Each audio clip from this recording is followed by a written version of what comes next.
A legal battle brewing in southeast Iowa tonight. A woman looking for a fresh start thought she'd found the perfect home for her family on Facebook Marketplace. Now she says her more than 1,000-mile moves turned into a nightmare. Excited to move back home from Arizona, Ottumwa area native Destiny Reyes jumped at the house for rent on Facebook, large enough for her household of 7 and in her price range.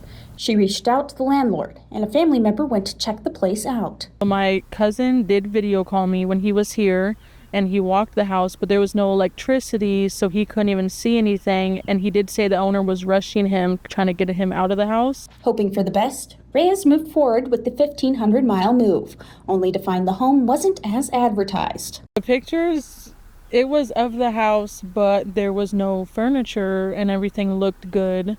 And when we came in the house, there was a random couch there, dirty appliances, spider webs, spiders, warped floor. You step on it and your foot indents, and water damage.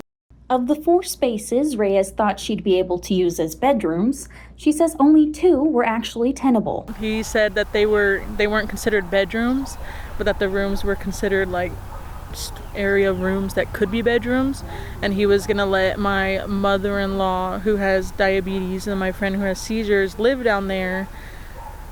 And he didn't say it was 3 feet deep.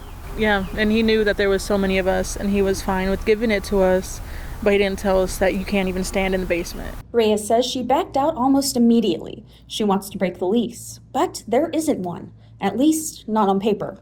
We came, looked at it, took videos and pictures of what he was going to let us live with, and he said that even though we didn't sign a lease or anything, that he was not going to give us our money back. It was deposit and 6 months rent, $5,600. When we told him that we looked at the house and we were not going to live there because our children, and then my best friend has epilepsy, and he knew that, he said that even though we didn't sign a lease, he said, "You agreed to the house. I'm not getting your money back. You have a good day." Reyes got help from Iowa's Legal Aid Center in drafting a letter accusing the landlord of failing to deliver possession of the property in accordance with state law. But getting those papers served to him was another story. He's not out of town, and besides that, the city said that he has his rights to reschedule since he's out of town, even if he's not. So he's able to do what he wants, but we're just over here struggling, stressing out. I offered the landlord, who lives next door to the property in question, a chance to share his side of the story, but he declined to be interviewed on camera. According to Iowa's Legislative Services Agency about renters' rights, even without a written lease, a verbal rental arrangement still has to adhere to standard rental laws by default, requiring landlords to either return security deposits or provide a written statement within 30 days to justify withholding it, even if the rental agreement is wrongfully terminated. Landlords can be fined for wrongful withholding, and they're supposed to hold security deposits in a separate bank account. Iowa law says they can't mix them with their personal funds, but Reyes says that's exactly where the landlord told her the money went. She says he texted her this message: "I showed you the rental on camera in detail, and also to your family. You agreed to rent it. I used the money to pay mortgage on other houses. You were supposed to show up and see the place yourself. Have a good day."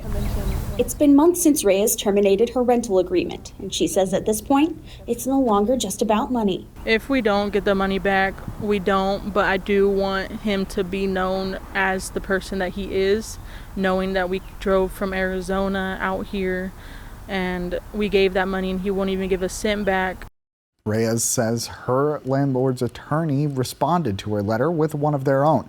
In it, they say if another tenant can be found, the landlord is willing to give back whatever rent wasn't used.